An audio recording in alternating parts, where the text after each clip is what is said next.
ঢালিউডের king খান, superstar, megastar যে নামেই ডাকুন না কেন, এক কথায় তিনি শাকিব খান। আজ আমরা জানব তার ২৬ বছরের বর্ণাঢ্য কেরিয়ারের সাফল্য, সংগ্রাম আর সম্প্রতি অর্জিত বিশেষ সম্মাননা নিয়ে।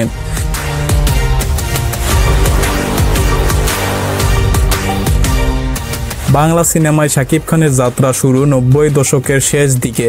তবে ২০০৫ সালে আমার স্বপ্ন তুমি ছবির মুক্তির পর আর পিছনে ফিরে তাকাতে হয়নি তাকে। এই ছবির পরই ঢাকাই সিনেমায় নিজের অবস্থান পাকা করে নেন মেগাস্টার শাকিব খান। ২০০৬ সালে কোটি টাকার কাবিন, যা ছিল মেগা হিট। এরপর একের পর এক হিট, চাচ্চু, আমার প্রাণের স্বামী, কথা দেও সাথী হবে, সবগুলো সিনেমায় দর্শক মাতিয়েছিল প্রেক্ষাগৃহে। ২০০৭ সালে যোগ হলো সুপারস্টার তকমা, আর ২০০৮ সালে প্রিয়া আমার প্রিয়া দিয়ে গড়লেন নতুন এক রেকর্ড।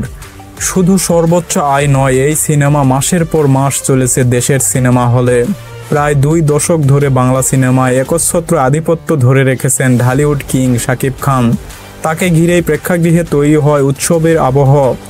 শুধু সিঙ্গেল স্ক্রিন নয়, মাল্টিপ্লেক্সেও এখন তার সমান দাপট। এই কারণেই তাকে বলা হয় বাংলাদেশের সর্বোচ্চ জনপ্রিয় ও সবচেয়ে পারিশ্রমিক প্রাপ্ত তারকা।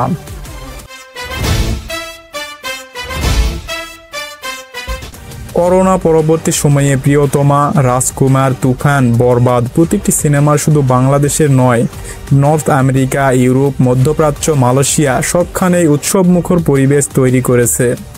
এই দীর্ঘ কেরিয়ারের অবদানকে স্বীকৃতি দিয়েছেন মেরিল প্রথম আলো পুরস্কার এবং সম্প্রতি daily star Blender choice awards. Shakib খানকে দেওয়া হয়েছে বিশেষ সম্মাননা। যদিও যুক্তরাষ্ট্রে থাকার কারণে উপস্থিত থাকতে পারেননি, তবুও ভিডিও বার্তায় তিনি জানিয়েছেন এই অর্জন কেবল তার একার নয়, বরং লাখো সাকিবিয়ানদের।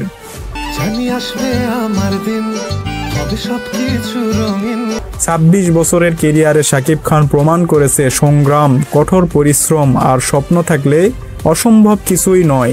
তিনি এখনও লিখে যাচ্ছেন নিজের গল্প, আর ভক্তরা অপেক্ষায় তার পরবর্তী সিনেমা সোলজার ও প্রিন্স এর জন্য।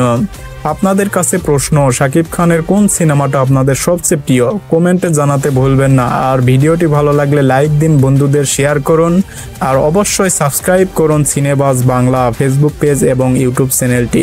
ধন্যবাদ পুরো ভিডিওটির সাথে থাকার জন্য।